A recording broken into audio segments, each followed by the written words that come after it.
Hello students, alpha academy में आप सभी का बहुत बहुत स्वागत है। आज से हम लोग जो क्लास 12th की हर्षरूप शर्मा की बुक है तो उसमें दो पार्ट हैं।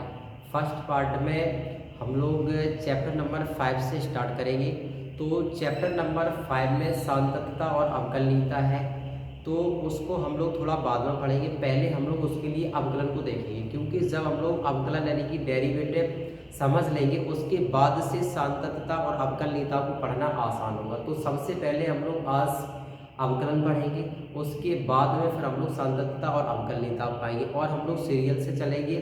चैप्टर नंबर 5 और चैप्टर नंबर 6 में जो एप्लीकेशन ऑफ डेरिवेटिव है यानी कि अवकलज के जो अनुप्रयोग है उसको हम लोग पढ़ेंगे। तो सबसे पहले आज की क्लास से हम लोग स्टार्ट करते हैं अवकलन यानी कि डिफरेंशिएशन। तो अगर डिफरेंशिएशन को थोड़ा समझा जाए, जैसे अगर हम इसको लिखें एक टर्म्स dy अपॉन dx,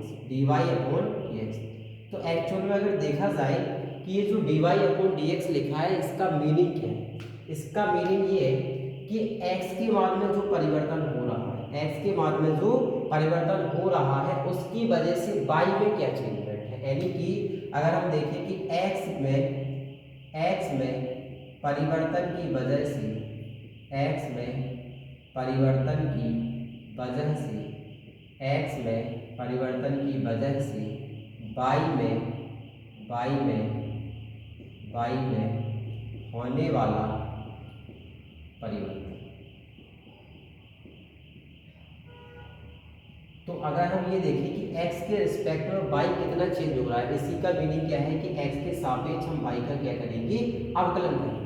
ठीक है, तो अवकलन में हम बहुत सारे फंक्शन का अवकलन करेंगे। जैसे कि सबसे पहले हमें सीखना है कांस्टेंट का अवकलन करेंगे। जो कांस्टेंट फलन है यानी कि जो अचर फलन है उनका हम लोग क्या सीखेंगे, अवकलन सीखेंगे। इसके बाद में कुछ पॉलिनोमियल फंक्शन होते हैं जिसको हम लोग बहुपद बोलते हैं। क्या बोलते हैं, बहुपद। इसको हम लोग बोलते हैं बहुपद। तो बहुपद का हम लोग अवकलन सीखेंगे। अच्छा, कांस्टेंट में क्या क्या आता है, जैसे कि देखा जाए मान लो अगर ये 2 है तो ये कांस्टेंट वैल्यू है। अगर देखा जाए पाई है कांस्टेंट वैल्यू है, ई है कांस्टेंट वैल्यू है। जैसे भी पाई की वैल्यू 22/7 होती है ऐसे ही ई की भी एक वैल्यू होती है, जो कि अगर अप्रोक्स में देखा जाए तो ई की वैल्यू होती है 2.72। अच्छा, अगर हम x के रिस्पेक्ट में अगर x के सापेक्ष अगर अवकलन करेंगे, अगर हम y का अवकलन करते हैं x के सापेक्ष, तो अगर हम यहाँ z भी मान लें तो वो भी कांस्टेंट ही माना जाएगा। ठीक है, अब बहुपद यानी कि पॉलिनोमियल में क्या आता है, जैसे कि x³ हो गया, x की पावर -5 हो गई, x की पावर 2 हो गई, x हो गया। तो ये सब किस में आते हैं, ये सब आते हैं पॉलिनोमियल यानी कि बहुपद में। इसके बाद में जो ट्रिग्नोमेट्रिकल फंक्शन होते हैं यानी कि जो त्रिकोणमितीय फलन होते हैं, त्रिकोणमितीय जो फलन होते हैं उनके हम लोग डेरिवेटिव सीखेंगे। यानी कि जो ट्रिग्नोमेट्रिकल फलन है,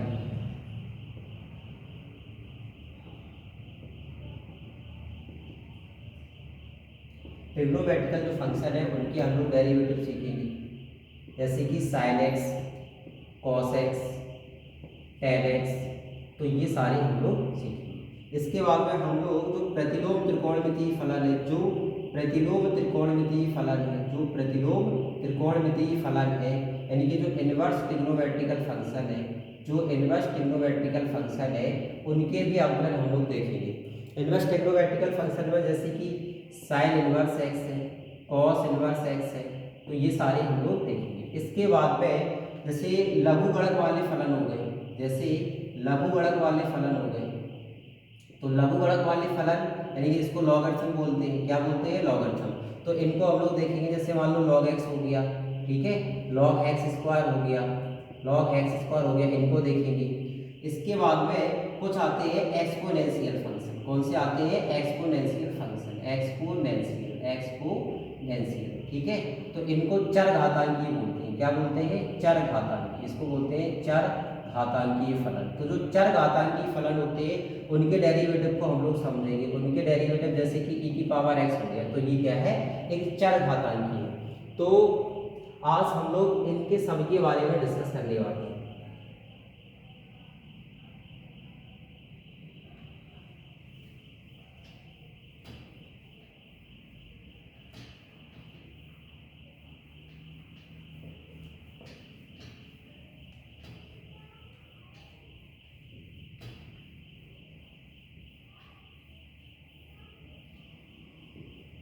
तो देखिएगा सबसे पहले तो कुछ इसके बेसिक फार्मूले ही होते हैं, तो वो हम लोग कुछ बेसिक जो फार्मूले हैं पहले वो लिखेंगे।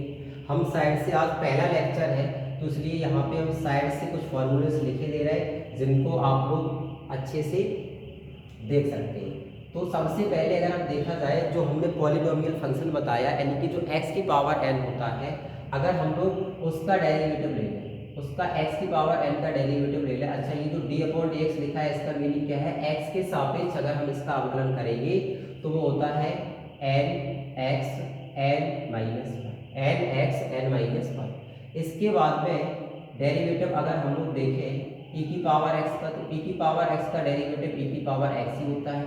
इसके बाद में अगर हम लोग देखें a की पावर x का, अगर हम लोग a की पावर x का डेरिवेटिव देखेंगे तो a की पावर x का डेरिवेटिव आता है a की power x into log a और बेस पे रहता है e। ये याद रखना है कि बेस पे क्या रहता है e। इसके बाद में log x का फंक्शन जो होता है log x on base e, तो इसका जो डेरिवेटिव होता है वो होता है 1/x। इसका डेरिवेटिव कितना होता है 1/x। इसी प्रकार से ये डेरिवेटिव एक और होता है रूट एक्स का, तो आपको रूट एक्स का डेरिवेटिव याद रखना है 1/2 रूट एक्स। इसके बाद में कुछ ट्रिग्नोमेट्रिकल फंक्शन है उनके देख लेते हैं। तो dy/dx अगर हम लोग देखें sin x, तो sin x का जो डेरिवेटिव होता है वो होता है cos x। और अगर हम लोग cos x का डेरिवेटिव देखें तो cos x का डेरिवेटिव होता है माइनस sin x। अगर tan x का डेरिवेटिव देखें तो tan x का जो डेरिवेटिव होता है वो होता है sec स्क्वायर x। कितना होता है sec स्क्वायर x। इसके बाद में अगर हम लोग sec x का डेरिवेटिव देखें तो sec x का डेरिवेटिव होता है sec x into tan x, sec x into tan x। इसके बाद में अगर हम cot x का डेरिवेटिव देखें तो जो cot x का डेरिवेटिव है वो होता है माइनस का cot x into cosec x। और एक और देख लो d/dx, अगर हम लोग cosec x का देखें, किसका देखें cosec x का, तो वो होता है माइनस का cosec x into cosec x into cot x। तो इतने बेसिक से फार्मूले आज हमने लिखे हैं, आगे जो भी फार्मूले आएंगे वो हम लोग लिखते चलेंगे। तो आज हम लोग जो देखेंगे उसमें इन्हीं सब फार्मूलों का हम लोग यूज करेंगे। तो सबसे पहले अगर हम आपसे कहें कि जैसे हमारे पास एक पॉलिनोमियल फंक्शन है x की पावर 7, तो अगर एक मिनट के लिए इसको अगर हम y के बराबर मान लें, किसके बराबर मान लें, y के बराबर। अच्छा अब इसका अगर हमें अवकलन करना पड़ेगा तो देखिएगा x की पावर 7 ये किसके जैसा है, x की पावर n के जैसा है। तो अगर इसमें हम लोग x के सापेक्ष अवकलन करते हैं, किसके सापेक्ष, x के सापेक्ष अगर हम लोग अवकलन करेंगे, x के सापेक्ष अगर हम लोग अवकलन करेंगे, किसका अवकलन होना है, y का। किसके सापेक्ष होना है, x के सापेक्ष। तो बताओ क्या लिखा जाएगा, dy/dx। अब ये वाला जो फॉर्मूला है देखिएगा x की पावर है बाहर और एक पावर कम, तो इसमें देखिएगा पावर कितनी है 7, तो 7 पावर तो आ जाएगी बाहर और एक पावर जब हम लोग कम करेंगे तो बताओ 7 पावर में से एक कम होगी तो कितनी बचेगी, x की पावर 6। कितनी बचेगी, x की पावर 6 बचेगी। ठीक है, तो अगर हम नेक्स्ट देखें, अब जैसे एक मिनट के लिए अगर आप देखो कि अगर कोई कांस्टेंट वैल्यू आ जाए, कौन सी वैल्यू आ जाए, कांस्टेंट, तो कांस्टेंट का जो अवकलन होता है कांस्टेंट का अवकलन कितना होता है 0। लेकिन ये कांस्टेंट का अवकलन 0 तभी होता है जब ये कांस्टेंट बिल्कुल फ्री हो, ये किसी चर पद के साथ मल्टीप्लाई में ना हो और डिवाइड में ना हो। जैसे कि अगर हम लिख दें यहाँ पे 2, तो 2 किसी चर के साथ तो है नहीं, 2 बिल्कुल फ्री है, तो 2 का जो अवकलन होगा वो कितना होगा, 0 होगा। लेकिन अगर यही 2 किसी वेरिएबल के साथ हो, किसी चर के साथ हो, मान लो ये वाला जो 2 है वो इसके साथ x स्क्वायर के साथ, तो अगर इसका डेरिवेटिव हम निकालें तो इस वाले 2 का जो डेरिवेटिव है वो 0 नहीं आएगा। तो अगर ये किसी वेरिएबल के साथ है तो उसका डेरिवेटिव आप मत करो, इसको एज इट इज रख दो। तो अगर ये वाला जो 2 है इसको अगर आप एज इट इज लिखेंगे तो बचेगा क्या एक्स स्क्वायर। तो अब एक्स स्क्वायर में अगर देखा जाए तो देखो एक्स की पावर एन अप्लाई हो जाएगा, एक्स की पावर एन अप्लाई हो जाएगा, पावर एन बाहर और एक पावर कम। तो यहाँ से पावर एन को बाहर करेंगे, पावर कितनी है 2, 2 पावर तो आ गई बाहर, एक पावर कम कर दो, 2 में से एक पावर कम करेंगे तो कितनी बचेगी 1, और 1 पावर को तो लिखना ही नहीं है। तो बताइएगा इसका डेरिवेटिव कितना आ गया 4x। तो सीधी सी बात ये है कि जो भी कांस्टेंट है अगर वो बिल्कुल फ्री है तो उसका डेरिवेटिव कितना हो जाएगा 0, और अगर वो किसी वेरिएबल के साथ में है तो उसका अवकलन 0 नहीं होगा। ठीक है, इसके बाद में अगर हम लोग कुछ और फंक्शन को देख लें, जैसे अगर अपने पास आ जाए, अगर हमें अवकलन करना है, अगर हमें अवकलन करना है साइन 5x का, तो अगर इसका हम लोग अवकलन करेंगे साइन 5x का अगर अवकलन करेंगे, एक मिनट के लिए अगर आप इसको पहले y के बराबर मानेंगे, अगर y के बराबर मानेंगे तो इसका जो डेरिवेटिव होगा तो dy upon dx is equal to is equal to इसका जो डेरिवेटिव आएगा, साइन का फॉर्मूला बेटा क्या होता है, साइन x का अवकलन क्या होता है cos x। तो अभी अगर देखा जाए कि साइन x के एक तो जैसा है, किसके जैसा है साइन x के जैसा, साइन x है नहीं बट ये किसके जैसा है साइन x के जैसा। तो अगर ये साइन x के जैसा है तो साइन x का अवकलन क्या होता है cos x। तो आप इसको क्या लिख दोगे cos 5x, क्या लिख दोगे cos 5x। बट अगर ये साइन x होता तो सीधा सीधा आंसर कितना होता cos x, बट ये साइन x तो है नहीं, साइन x के जैसा है। तो इसमें जो x के जैसा हमने समझा था वो क्या था 5x। तो जो x की जगह पे हम लोग समझते हैं उसका डेरिवेटिव यानी कि उसका अवकलन हम लोग अलग से कर देते हैं दोबारा। तो दोबारा से बताओ हम लोग किसका अवकलन कर देंगे 5x का, किसका कर देंगे 5x का। तो अगर 5x का अवकलन करेंगे तो ये आएगा cos 5x इंटू 5 तो कांस्टेंट है, 5 का अवकलन होना नहीं। अब अवकलन किसका होगा केवल x का, केवल किसका होगा x का। तो जो x का अवकलन होता है वो कैसे निकालेंगे देखिएगा जरा। अगर हम x का अवकलन देखें तो आप ऐसे सोचो कि ये जो x लिखा है x, अब x पे पावर 1 समझ लो, क्या समझ लो 1। तो अगर इसका डेरिवेटिव हम लोग निकालें तो ये बताइएगा क्या x की पावर n वाला फॉर्मूला अप्लाई हो जाएगा, बिल्कुल हो जाएगा। तो अगर x की पावर n वाला फॉर्मूला अप्लाई होगा तो बताइएगा जो पावर n है वो कहाँ आ जाएगी बाहर, तो एक पावर कहाँ आ जाएगी बाहर। इसके बाद में आपको एक पावर करना है कम, तो एक पावर में से एक पावर कम करेंगे तो कितनी बचेगी 0। और अगर किसी भी संख्या की पावर 0 होती है तो उसकी वैल्यू कितनी होती है 1। अब बताइएगा तो 1 इंटू 1 बोलो कितना हो जाएगा 1। तो अब आज से आपको ये याद रखना है कि जो x की पावर 1 होता है या सिंगल जो x होता है उसका अवकलन कितना होता है 1, कितना होता है 1। तो यहाँ पे बताइएगा x की जगह पे हमें अवकलन कितना रखना है 1। तो फाइनली इसका जो आंसर आया 5 एकम 5, तो 5 ये हो गया 5 cos 5x। तो ये फाइनली अपना आंसर हो गया। ठीक, तो अगर ये तो हो गए बेसिक से फॉर्मूले, इसके आगे अगर हम लोग देखें तो एक चेन रूल होती है। क्या होती है चेन रूल। तो आप अगर इनको पहले नोट करना चाहते हो तो वीडियो को पॉज करके आप लोग नोट कर लीजिएगा।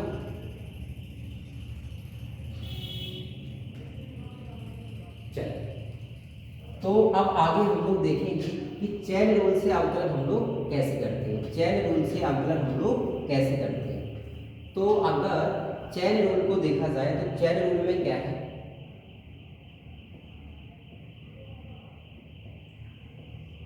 जैसे मान लो एग्जाम्पल के तौर पे एक हमने एग्जाम्पल लिया y बराबर x की पावर 5 प्लस 1 और पूरे की होल पावर 4।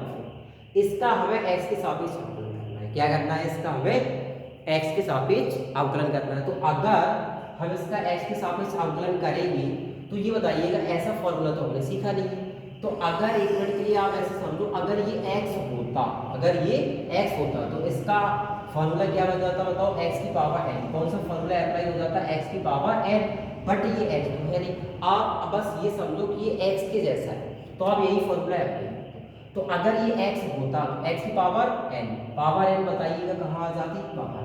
तो बताइएगा जो 4 पावर है वो कहाँ आएगी बाहर, और एक पावर हम लोगों को क्या करना है कम करना है। तो 4 वैसे एक कम कर देंगे तो बताइएगा x की पावर 5 प्लस 1 तो पूरे की होल पावर बोलो कितनी आ जाएगी 3, कितनी आ जाएगी। बट अब जिसको हमने x समझा था, जिसको x के जैसा समझा था, उसका अवकलन हम लोग क्या करेंगे, दोबारा करेंगे। क्या करेंगे, दोबारा।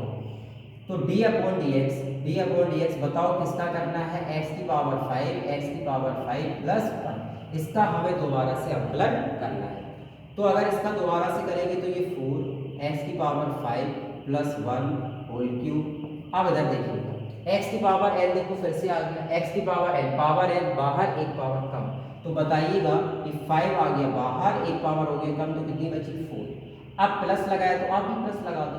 और ये जो 1 है, 1 तो कांस्टेंट है। अब बताइएगा तो 1 का अवकलन 0 होगा कि नहीं, बिल्कुल, क्योंकि ये वाला जो 1 है वो बिल्कुल फ्री है। बिल्कुल कैसा है, फ्री है, किसी के साथ मल्टीप्लाई में डिवाइड में नहीं है। तो इस वाले 1 का जो डेरिवेटिव होगा वो कितना होगा, 0। बस अब इसको हम लोग ऐड कर देंगे, मल्टीप्लाई कर लेंगे, 0 ऐड करेंगे तो कोई फर्क नहीं पड़ेगा। 5 का गुणा 4 में करेंगे तो कितना आ जाएगा, 20। तो ये आ गया 20 x की पावर 4, और यहाँ पे क्या बचा, x की पावर 5 प्लस में कितना आया, 1, और पूरे का। तो देखिएगा बड़ी आसानी से हम लोग चैन रूल कैसे लगाते हैं हम लोगों ने सीखा। एक एग्जाम्पल और समझ लेते हैं। मान लो अगर एक एग्जाम्पल आया y बराबर e की पावर sin x, कितना आया, y बराबर e की पावर sin x। तो देखिएगा हम e की पावर x का अवकलन जानते हैं, किसका जानते हैं, e की पावर x का अवकलन जानते हैं। तो अगर हम e की पावर x का अवकलन जानते हैं तो वही फॉर्मूला लगा देंगे। अभी आप इसको ऐसे समझो कि ये x है, क्या समझो, ये x है। तो बताइएगा अगर हम इसका x के सापेक्ष अवकलन करेंगे तो y का क्या, dy upon dx is equal to e की पावर x समझो। तो बताइएगा e की पावर x का अवकलन क्या होता है, e की पावर x ही होता है। तो ये हो जाएगा e की पावर, अब x का होगी क्या है, sin x। बट अगर ये e की पावर x होता तब तो यही छोड़ देते, लेकिन ये sin x है, तो sin x का अवकलन दोबारा, किसका अवकलन, sin x का अवकलन दोबारा। तो यहाँ से हम लोग sin x का अवकलन दोबारा से कर देंगे, कोई दिक्कत नहीं। चलो तो ये e की पावर sin x इनटू, जब ये करेंगे sin x का अवकलन तो कितना आएगा, देखो जरा sin x का कितना होता है, cos x, sin x का कितना होता है, cos x। तो फाइनली ये हो गया आंसर, बस अब हमें कुछ नहीं करना है इसके अलावा ये चैन रूल से आसानी से हम लोग कर लेते हैं। ठीक है, आप वीडियो को पॉज करके स्क्रीनशॉट ले सकते हैं, उसके बाद में फिर आगे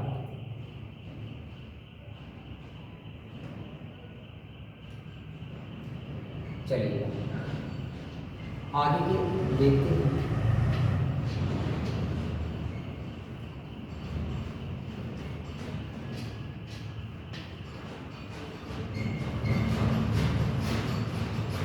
तो अगर हम कुछ एग्जांपल्स को और लें, जैसे कि थोड़े से कॉम्प्लेक्स एग्जांपल को हम लोग लेंगे, तो जैसे कि अगर हमने एक एग्जांपल लिया y is equal to sin की पावर 5 e की पावर x। तो सबसे पहले अगर देखा जाए तो ये लिखा है sin e की पावर x की होल पावर। तो कौन सा फॉर्मूला लगेगा बताओ, x की पावर n, कौन सा लगेगा, x की पावर n। तो अगर इसका हम लोग x के सापेक्ष अवकलन करेंगे, इसका x के सापेक्ष अवकलन करने पर, तो जब हम लोग x के सापेक्ष अवकलन करेंगे तो बताइएगा सबसे पहले कौन सा फॉर्मूला होगा, अप्लाई x की पावर n। तो बताइएगा ये कितना आएगा, dy upon dx is equal to n power बाहर, एक पावर कम कर दो तो कितनी बची, 4, और ये आ गया अपना e की पावर x। लेकिन ये बताओ क्या ये x की पावर n था, क्या ये x की पावर n नहीं था, ये तो sin e की पावर x की होल पावर 5 था। तो बताओ किसका अवकलन दोबारा होगा, sin e की पावर x का अवकलन दोबारा होगा, dy बटे dx का मतलब ही क्या है, अवकलन।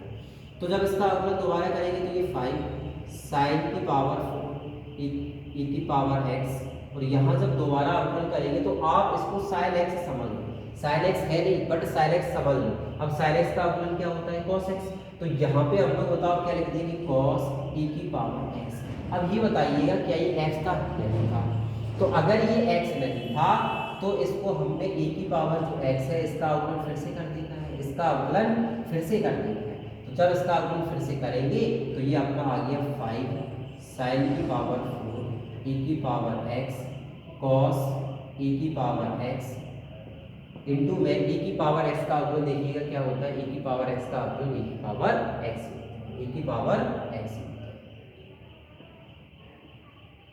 तो अगर हम इसको थोड़ा सा अच्छे से लिखें तो e की पावर x को आगे भी लिख सकते हैं, तो ये 5 e की पावर x साइन की पावर 4 e की पावर x और इंटू में कितना आ जाएगा cos e की पावर x, cos e की पावर x। तो ये अपना फाइनली हो जाएगा। अच्छा, कुछ क्वेश्चन हम लोग और देख लेते हैं, जैसे अगर हम रूट वाले, हाँ एक मिनट देखिएगा, ये वाला जो फॉर्मूला है ना, ये वाला जो फॉर्मूला है रूट एक्स, तो रूट एक्स का फॉर्मूला एक्चुअल में आया कहाँ से, एक्स की पावर एन से ही आया। जैसे अगर देखा जाए डी अपॉन डी एक्स, तो जो रूट एक्स लिखा है ना, रूट एक्स को हम लोग बताओ क्या लिख सकते हैं, पावर 1/2। कितना लिख सकते हैं, पावर 1/2। तो अगर इस वाले रूट एक्स को पावर 1/2 लिख दे तो बताओ हमें आउटपुट किसका करना है, एक्स की पावर 1/2। किसका करना है, एक्स की पावर 1/2।